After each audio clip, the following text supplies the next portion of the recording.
Halo teman-teman, apa kabar? Ketemu lagi bersama saya Damar Aji dan selamat datang di channel ini. Dan sekarang kita bakal membacakan kembali seputar zodiak dan kita sekarang ketemu dengan zodiak berikutnya, yaitu kita ketemu dengan Scorpio. Apa kabar Scorpio?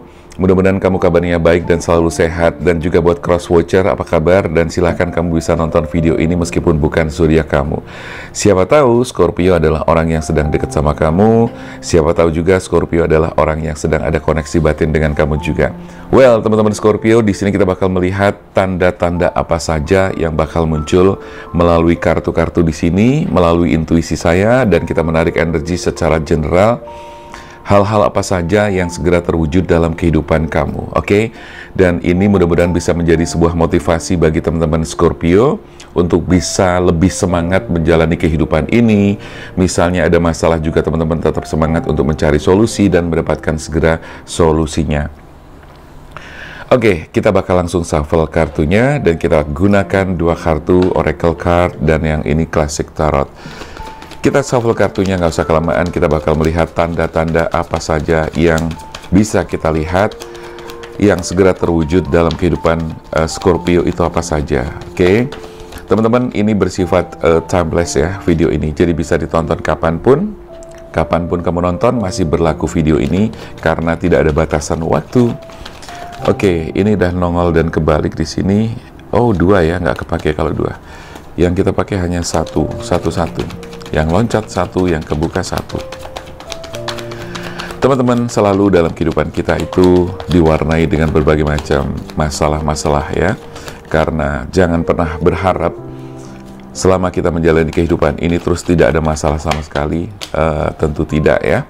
Karena masalah-masalah yang hadir dalam kehidupan kita tentu memiliki makna-makna dan tujuan-tujuan tertentu. Dan otomatis itu pasti memiliki hikmah yang positif bagi kita semuanya. Maka sudut pandang positif, mindset positif itu menjadi hal yang sangat penting buat kita miliki agar setiap kita memandang sebuah masalah itu selalu dari sisi yang positif. Memandang dengan penuh cinta, memandang dengan sisi yang positif, dan hasilnya penuh cinta dan positif juga. Dua kartu sudah keluar, ada Judgment dan Knight of Swords. Teman-teman yang pengen konsultasi, sharing bersama saya, yang kepengen ini nggak kepake dua ya, yang kepengen private reading, yang juga kepengen spiritual life coaching juga silahkan. Spiritual life coaching itu apa aja sih? Banyak ya. Teman-teman mungkin memiliki ketarikan terhadap spiritual atau mungkin mulai muncul kesadaran spiritual. Teman-teman bisa ngobrol bersama saya nanti tentang kehidupan dan spiritual. Atau mungkin teman-teman memiliki masalah-masalah yang harus diselesaikan. Kenapa sih hidupku gini-gini terus gitu kan? Kenapa sih usahaku kok nggak maju? Kenapa sih jualanku nggak laris dan sebagainya? Kita bisa sharing di situ tentang hal-hal itu ya. Dan nanti teman-teman bisa mendapatkan pencerahan-pencerahan dan tentu di situ akan ada solusi-solusi yang terbaik ya. Oke, kartu yang ketiga ada The World. Oke, langsung aja kita buka ya. Yang keempat, dan ini yang kelima. Oke, kita baca Judgment, Knight of Swords, ada The World, ada Four of Swords, ada Three of Cups ya.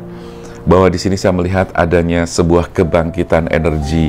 Kebangkitan energi itu bisa jadi energi lama muncul kembali.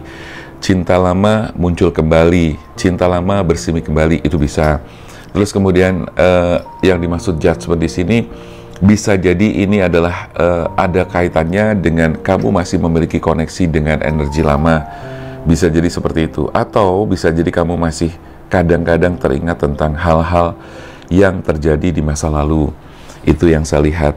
Tetapi di sini kebangkitan ini juga merupakan kebangkitan atas semangat yang kamu miliki.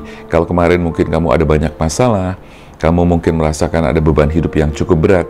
Di sini saya melihat bahwa kamu memiliki kesadaran untuk bisa beranjak dan keluar dari lingkaran masalah tersebut.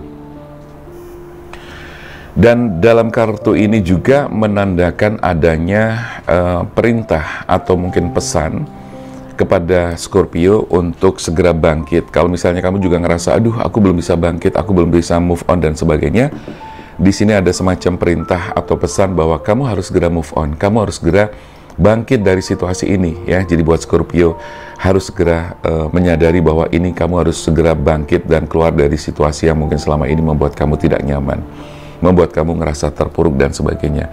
Jadi kalau boleh disimpulkan bahwa di kartu pertama, yang segera terwujud dalam kehidupanmu adalah kebangkitan, semangat, energi yang selama ini mungkin sempat pupus, selama ini mungkin sempat down dan sebagainya. Di kartu kedua di sini ada Knight of Swords. Di sini akan datang seseorang, bisa sahabat, teman, atau juga pasangan ya. Buat kamu yang ngerasa belum punya pasangan. Tetapi hati-hati juga buat kamu yang sudah punya pasangan. Karena ketika punya pasangan dan kemudian di sini ada datang orang baru, ini juga harus diwaspadai. Artinya apa? Jangan sampai kamu terjebak ke dalam cinta segitiga gitu ya. Jangan sampai seperti itu. Karena apa? Di sini juga merupakan hal yang harus diperhatikan. Tetapi di sini saya melihat bahwa seseorang yang datang lebih kepada sahabat atau teman yang bisa dijadikan sebagai partner atau sharing atau mungkin kerjasama juga ya. Jadi tidak hanya melulu di masalah pasangan. Itu yang kedua. Di ketiga, kartu ketiga The World, ini menunjukkan bahwa adanya peluang, adanya kesempatan-kesempatan yang ketika kamu bisa menggunakan kesempatan ini, maka keberhasilan bisa kamu dapatkan dalam hal apapun. Jadi misalnya teman-teman sekarang lagi punya cita-cita dan keinginan untuk buka bisnis apalah ya, yang kira-kira sesuai dengan passion kamu, sesuai dengan keinginan kamu. Di sini potensi keberhasilannya sangat besar ya. Nah, maka dari itu ini harus benar-benar kamu manfaatkan kesempatannya, jangan sampai terlewat begitu saja. Four of Swords. Sebelum melangkah, ada pesan. Menurut saya di sini, saya melihat bahwa kamu perlu mengumpulkan kekuatan, ya, energi, dan juga satu lagi keberanian. Di sini harus ada evaluasi diri, harus ada introspeksi diri. Evaluasi diri lebih mengarah kepada perenungan, ya. Jadi kamu semacam melakukan perenungan-perenungan untuk ini apa sih yang harus aku lakukan, gitu kan? Strateginya bagaimana dan sebagainya. Nah, hal-hal yang kamu renungkan itu kamu bisa sharingkan dengan teman atau partner atau tim kamu yang mungkin seperti yang tadi saya baca di kartu kedua, yang datang dalam kehidupan kamu. Jadi kamu bisa ada teman sharing. Di situ kamu bisa ngobrol banyak hal untuk bisa merumuskan strategi-strategi yang harus kamu lakukan itu apa saja. Kurang lebih seperti itu. Nah, di kartu kelima, Three of Cups, saya merasakan energi tentang keberhasilan, ya, sama seperti yang kartu ketiga. Di sini lebih kepada celebration-nya. Jadi lebih kepada rasa bersyukur bahwa nanti someday ke depan kamu akan merasakan akan melakukan yang namanya kayak syukuran, kayak celebration ya. Jadi perayaan rasa syukur kamu terhadap apa yang kamu raih dari perjalanan kamu hari ini dan sampai ke depannya nanti. Itu gambaran dari 5 kartu pertama. Kita shuffle kartu berikutnya.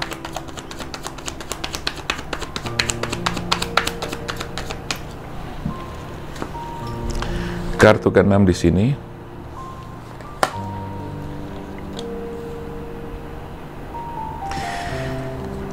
Kartu ke-7, ke-8, 9, dan ke-10. Oke teman-teman, kita baca ada Three of Wands, ada Eight of Pentacles, ada The Chariot, ada Two of Wands, dan juga ada Three of Swords. Ini adalah gambaran di mana teman-teman harus memiliki visi-visi yang bagus ya. Jadi visi misi yang jauh ke depan nanti kamu harus memiliki hal itu, karena sebuah proses pekerjaan, proses bisnis atau merancang sebuah kesuksesan itu kan memang harus dimulai dari sekarang atau bahkan dari kemarin-kemarin gitu kan. Tapi bila mana kamu kemarin belum melakukan hal itu, ini sangat penting untuk diciptakan atau disetting mulai dari sekarang. Kamu harus membuat semacam jurnal ya. Jadi kamu membuat jurnal hal-hal apa saja yang harus kamu capai, hal-hal apa saja yang menjadi goals kamu. Nah, ketika kita bicara tentang goals ya, ini set goals ya. Jadi bagaimana caranya kita men-setting goals atau merancang goals yang menjadi target kita. otomatis di sini kamu harus membuat skema-skema tentang apa yang kamu inginkan, terus kemudian prosesnya bagaimana, ditarik ke belakang sampai ke sini, ini mau mulai kapan, ya. Yang jelas segeralah dimulai, karena tidak ada hari yang tepat kecuali kita memang benar-benar memulainya. Oke. Yang ke-7, Eight of Pentacles. Dibutuhkan kerja keras, ya. Tapi di sini ada potensi bahwa secara finansial kamu nanti akan memiliki finansial yang lebih baik setelah kamu melakukan kerja keras di sini. Di sini saya melihat bahwa secara finansial kamu ada progres yang semakin baik. Secara keuangan kamu juga akan semakin baik. Cuman kamu harus belajar dari masa lalu bahwa pengelolaan keuangan itu harus benar-benar diatur dengan sebaik mungkin. Jangan sampai terjadi hal-hal yang justru tidak diinginkan, kebocoran-kebocoran di masalah keuangan, ya. Kurang lebih seperti itu. Dan kemudian di The Chariot di sini digambarkan bahwa kehidupan itu sebetulnya yang mengendalikan adalah siapa? Diri kita sendiri. Jadi kita adalah sebagai penentu dan pengendali atas hidup kita sendiri. Kalau boleh saya sampaikan begini teman-teman, bahwa kehidupan seseorang itu sangat dipengaruhi oleh alam bawah sadarnya, atau sangat dipengaruhi oleh pikiran bawah sadarnya. Karena apa? Pikiran bawah sadar seseorang atau manusia, prosentasenya itu mencapai 88%, ya. Itu 88% yang sangat mempengaruhi kehidupan seseorang, ya. Sedangkan pikiran sadar itu hanya 12%. Karena fungsi pikiran sadar itu kan untuk logika, untuk hal-hal yang merencanakan sesuatu, kemudian ya hal-hal yang kelihatan lah, ya, hal-hal yang bisa masuk akal dan sebagainya. Tetapi bawah sadar atau pikiran bawah sadar yang 88% itu adalah potensi-potensi yang tersembunyi yang kadang-kadang tidak disadari oleh kita, gitu loh. Jadi artinya saya melihat bahwa di sini ada potensi yang sangat luar biasa yang harus kamu ciptakan, yang harus kamu munculkan, karena sekali lagi bawah sadar kamu itu sebagai penentu kehidupan kamu. Di sini pengendali kehidupan kamu adalah dirimu sendiri. Dan di kartu ke-9 ada Two of Wands, ya, di mana kartu ini menunjukkan adanya visi misi tadi seperti yang tadi saya sampaikan di sini, tapi di sini lebih menggambarkan tentang bahwa kehidupan ini, bahwa dunia ini itu ada di genggaman kamu, gitu loh. Jadi jangan sampai kita merasa bahwa kita kecil, gitu kan. Tapi kita harus membesarkan potensi-potensi kita agar kita itu bisa memandang dunia itu dengan mindset yang positif, dengan kacamata yang positif dan luas, sehingga kita selalu memiliki ide dan kreatif atas proses-proses yang kita lakukan, ya. Jadi buat Scorpio kurang lebih seperti itu. Kemudian Three of Swords menunjukkan bahwa Scorpio harus berhati-hati, karena ketika kamu tidak berhati-hati, di sini ada hal yang berkaitan dengan masalah asmara dan pasangan kamu. Di antara Scorpio saya melihat ada yang pernah terkhianati, ada yang pernah pasangannya berselingkuh, kemudian di sini kamu ngerasa sakit hati, terkhianati dan sebagainya. Nah, ini yang harus diwaspadai adalah apa? Jangan terjebak di lingkaran itu terus. Kalau memang itu pernah terjadi, ya sudah, sesulit apapun kamu harus keluar dari situasi itu. Sesulit apapun, kamu harus sadar bahwa ini sudah berlalu. Kalau misalnya ini masih terjadi, kamu juga tetap harus menyadari bahwa kehidupan tetap harus berjalan. Oke? Selanjutnya, kita akan melihat lagi hal-hal apa saja di 5 kartu yang terakhir sebagai pesan-pesan atau mungkin garis bawah dari semua yang sudah saya sampaikan ini. Itu yang pertama.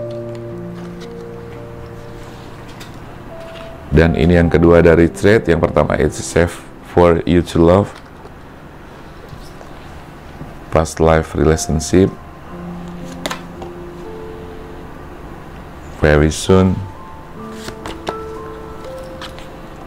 And soulmate.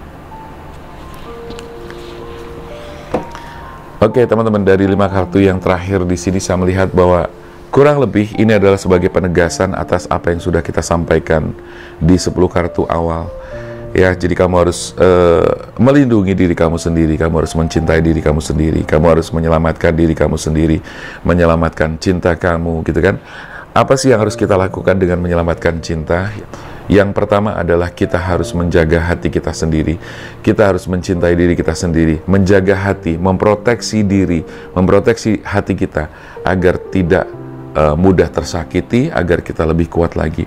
Retreat, ya lebih kepada kita melakukan semacam perenungan-perenungan, evaluasi diri, melakukan perjalanan spiritual, ada meditasi, ada healing, ada coaching, ada macam-macam ya. Jadi kamu harus melakukan itu semuanya, karena ini adalah waktunya.